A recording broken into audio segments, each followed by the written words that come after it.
Welcome in this channel. This reading is for collective your energy at this time.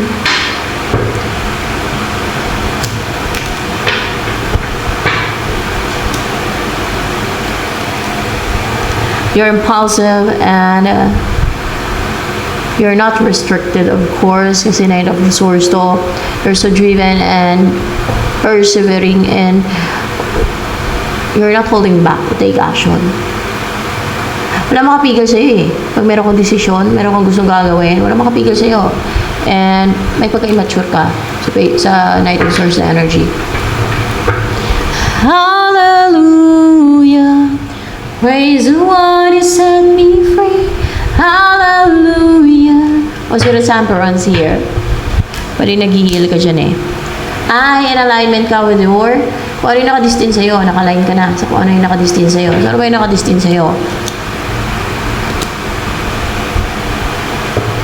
Pwedeng person to, napuno siya ng baggage, karga. Or pwedeng yung karga, yung baggage sa kanya ay resentment, no? Sama ng loob, or pwedeng negativity, or else yung mga kinarga sa kanya, no? Black magic, mga ganyan, or spells. Ito yun, no? Yan yung mga karga niya. Yan yung mga karga niya, oh, sa 10 of Wands. Paggawa ng magician, lagi naman lumalabas sa reading yan. Yung mga magician, yung gumagawa ng mga witchcraft. Yan, mga sorcery, witchcraft, uniform witchcraft. And, yan, no, natusok kasi sa kanya, na-unite kasi sa kanya, no? Pasan-pasan niya yun. At yun ay na-influence sa isip niya, sa buhay niya. Yan yung mga pumipigil sa kanya, pababagal sa kanya, na, magkaroon ng union sa inyo if that is a person. So, more information. Patraidor to, hindi niya naman nakikita eh. Hindi niya nakikita itong mga nakatusok sa kanya kasi mga energy yan. Mga ano yan, mga influences, mga ill intention from others, mga like sumpa, like mga orasyon, mga ritual, mga ganyan, no?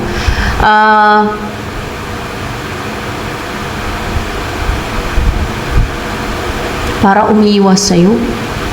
Para instead na ipursu ka, yung lalapit siya sa'yo, maging courageous and brave and porsigido talaga na ipursu ka or lumapit sa'yo, umiiwas siya dahil may makarga siya. Yan ang nangyayari, no? So, dahil in alignment kayo ngayon, ano bang mga mangyayari sa inyo? Heartbroken. Tapos, baka in alignment na heartbroken.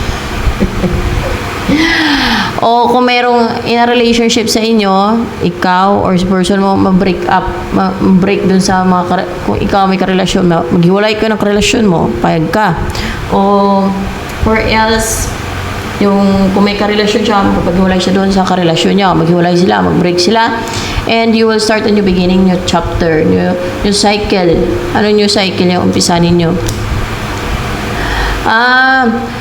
You're stable and secured and grounded, rooted and reliable. Or yung lalaki dito magpo-provide maging a good provider siya sa babae. Yan, ano mangyayari. And yung lalaki dito ay maging hardworking naman yun eh. And of course, what's with the King of Swords here? Yun ang umpisahan ninyo, di ba?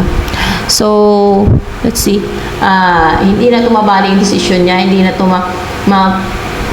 madala ng emosyon niya, like sa third party, yung maawa siya na iwanan yung third party. Maging cold yun sa third party, cut off siya yung third party, maging strict siya na hindi ka para sa akin, cut off ka, gano'n. Hindi ka yung pretender ka lang, dinadaya mo lang, ginagayuma mo lang ako kung ginagayuma siya, no? Parang gano'n ba?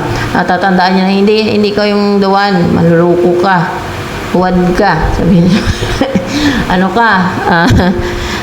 Nagmamask ka lang. Ang sa loob mo talaga, demonyo ka. Alagad ka ni Satanas.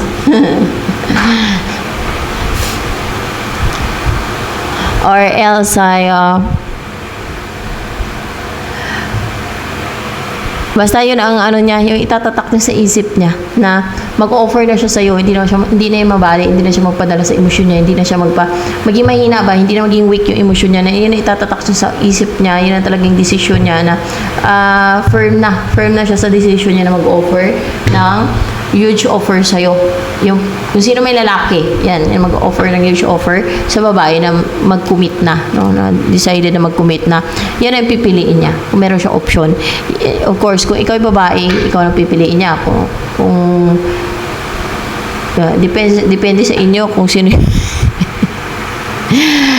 kung merong sino may option niya, syempre yung pipiliin niyo ay yung talaga nakadistin sa inyo, yan ang pipiliin niyo. Kasi nga, naka-alignment now, there's alignment to. And what's with the Three of Cups here?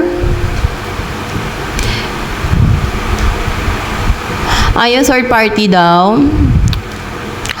dahil sa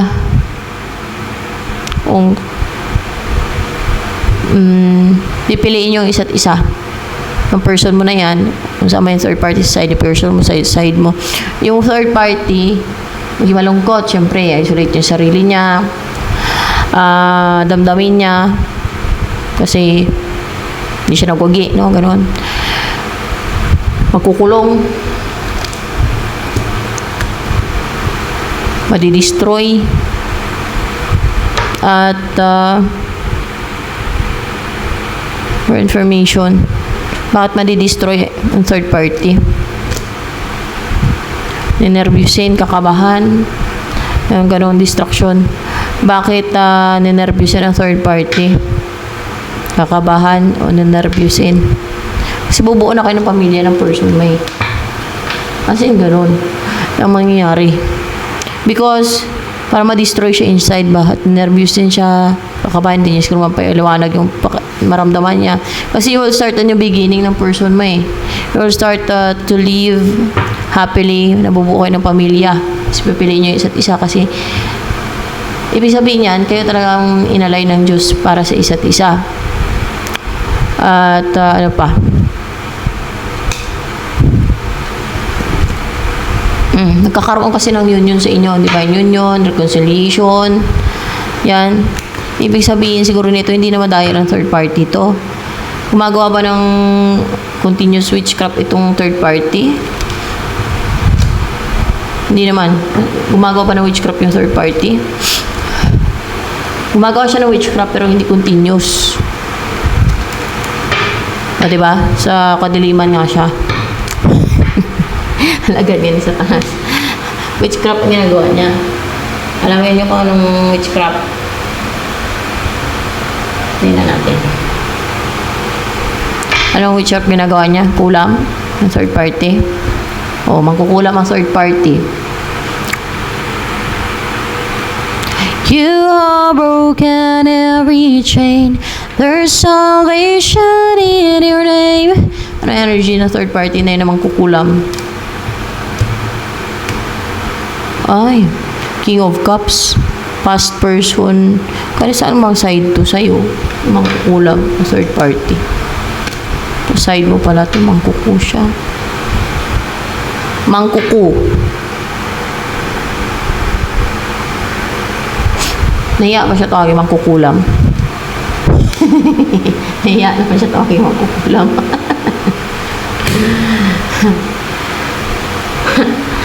Ay, nako. Ba't sige siya pangulam? Iya pala siya tawagin mangkukulam. Pangulam siya?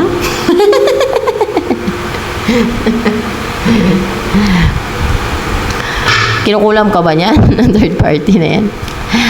Sa side mo yan eh. Ibig sabihin, nakarelasyon yung past person mo eh. Oo, pati ikaw kinukulam niya. Di ba? Bakit niya kinukulam? Sinisendan ka ng negativity, nabuhusan ka ng negativity para mag-reach out ka. Para mag-reach out kayo. Di ba? Para mag-reach out ka. Sige, narapay ko lang ito. Para mag-reach out ka. Kasi mangkukulam. Wala sayod. Para na pa-reach outin ka niya, sa kanya, kulamin ka pa niya. Pilitin ka na mag-reach out kahit ayaw mo. Ba't hindi siya mag-reach out o mag-reach out? Ang dali mag-type eh. Mangkukulam. Hindi talaga hinipair sa'yo ng God o ni Jesus Christ kasi mangkukulam yan. Lalo kung sasayid ka ng Diyos. May takot ka sa Diyos. Alam niyo, mga tao may takot sa Diyos.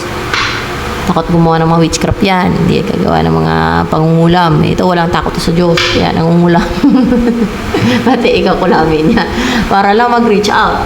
Sabi niya, mag-reach out ka. Ayaw mo ha. Pag ayaw mo mag-reach out. Ayaw mo mag-reach out ha. Kulamin kita. Sabi niya, inukulam ka. Anong ginagawa pang kulam sa'yo? Anong ginagawa niya sa'yo? Tingnan natin. Basta binubusan kanya ng negativity. Narangan ka sa mga lakad mo, mga goals mo. Basta hinarangan ka, pinipigilan ka, para bang may mga sinesento para pigilan ka. Like, pagkunta kay Miss Person mo, o kaya ay pigilan yung mga, success mo. Yan natin. Pigilan yung mga success mo, yung mga pangarap mo, goals mo. Di ba? Makukulam kasi siya. Demonyo na yan eh. Kaya ganyan siya. Very selfish and manipulative and evil na talaga. Alam niyo kasi bakit ganyan? May mga demonyo sa katawan niya eh. Kaya parang wala sense of right and wrong. Mahal ka ba ni mangkukulam? Hindi. Sarili niya mahal niyan. Mangkukulam yan eh. Alam mo kung ano yan? Obsession, no? Obsession, obsess lang yan sa'yo, no? Obsess lang yan sa'yo. Tuloy-tuloy na obsession. Hindi yan pagmamahal. Kaya kinukulam ka, nagagawa niya kulamin ka. Kasi, hindi ka naman mahal yan. Ang pagmahal mo ang isang tao, hindi mo kayang saktan. You want the best and good para sa tao na yan. Well. Let's see. Sino ba itong tao na nakadestined talaga sa'yo? Mahal ka ba niyan? Ay, hindi ko pa alam kung kilala nyo na isa't isa. So, maaari, kasi mahal ka daw niyan. Malamang, kilala ka na niyan. Kaya mahal ka na niya, mahal ka niya. And I'm spiritually connected kayong dalawa. Naramdaman yung spiritual connection sa inyo. Kasi clarified by High Priestess eh. Talagang ramdam yung energy mo. Tama ba? Energy ba naramdaman dito sa Yeah, it's your energy. Yung, alam niyo yung pagka may jowa ka. May jowa talaga. May karelasyon ka. Di ba ma-develop yung desire sa isa't isa? Gusto niyo makatalik yung isa't isa. Parang ganon. Sabihin pa ng isa, imagine mo ako, nakatabi mo ako, di ba? Ganon yung common yan eh, di ba? Kasi, mag-imagine kayo sa isa't isa. Yun na yun, maramdaman yung energy ng isa't isa na yung i-desire yung isa't isa, no? Na makatalik, yung mga ganon ba? Maramdaman yung energy nyo na makaramdaman kayo ng init. Kahit hindi naman kayo magkasama. Energy lang, through energy. Yan. O, di ba?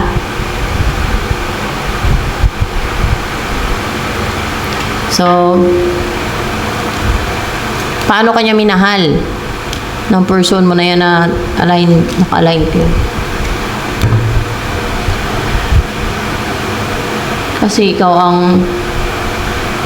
kung may mga option to, may choices, kung may mga priorities, o may mga opportunities sa harapan niya, kung may mga options, pinabasura yung mga options eh. Wala siyang ibang pipiliin ikaw.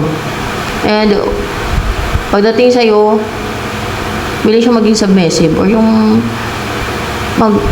siya mismo ang mag-approach sa'yo, magpakumbaba, tawag dito. Of course, hindi mo to ginayuma. Kasi sa side ka ng Diyos eh. Okay? Hindi ka naman sa side ng kadiliman.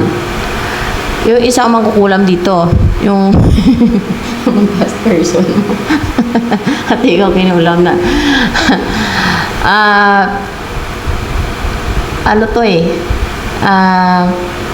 Willing siyang, siya mismo ang susuyo sa'yo, gano'n. magpakumbaba. Pero pagdating sa iba, siguro superior to, ay, ikaw mag-reach out. Sabi niya, so, diba? Ayaw ko din, wag. Ayaw ko din sa iyo. Hindi kita type. Sabi niya siguro. Ayaw ko sa iyo. Nagsawa na ko sa iyo. Sabi niya siguro.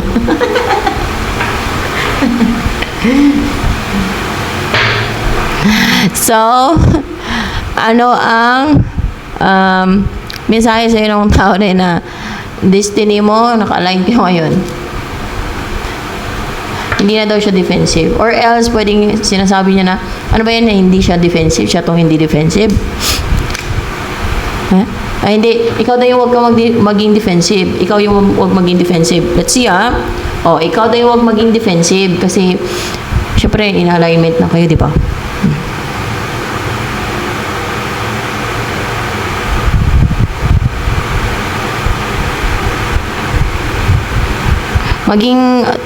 Maging happy ka sa love life ng iba, na masaya yung iba para ma-attract to din yung the one para sa inyo ba? Para swerte din kayo sa love life nyo. Huwag niyong pigilan, huwag niyong harangan yung love life ng iba para swertihin din kayo sa inyong love life. Swertihin. Or kumbaga, smooth yung inyong love life. Huwag niyong pakialaman yung love life ng iba. Huwag kayong bitter. Masaya yung love life ng iba kung may magkaroon ng union. Hayaan niyo yan. Focus on your own love life. Kung wala pa, be happy na sa love life ng iba, ha. Hayaan nyo. Bibigay at bibigay ng Diyos yan. Pero kung mabuti yung mga ginagawa ninyo, ibibigay. Darating at darating agad yan. Yung ipapartner sa inyo ng Diyos. At magiging smooth yung iyong love life. Parang walang problema. Basta. So, wag ka daw maging defensive. Sa kanya, syempre. Ay, ito naman yung mangkukulam. Ano gusto sabihin sa'yo ng mangkukulam? Kinukulam kita. Kasi matigas ka. Oh. Sabihin niya siguro. Ano kaya sabihin ni, ano na yan, yung mangkukulam na past person mo. Past person mo eh. Attracted daw siya sa'yo. May clarification sa Empress dito.